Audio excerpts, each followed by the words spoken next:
Motivational inspirational. Success doesn't come from luck. It comes from decisions. The small choices you make every single day are quietly shaping your future.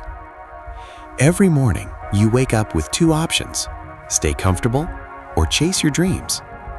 Comfort feels safe, but it never builds greatness. Growth begins the moment you step outside your comfort zone. You might feel tired. You might feel like giving up.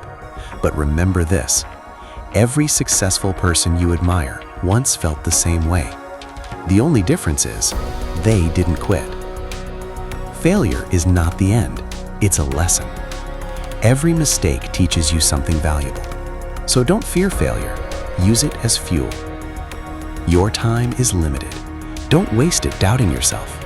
You are stronger than your excuses. You are capable of more than you think.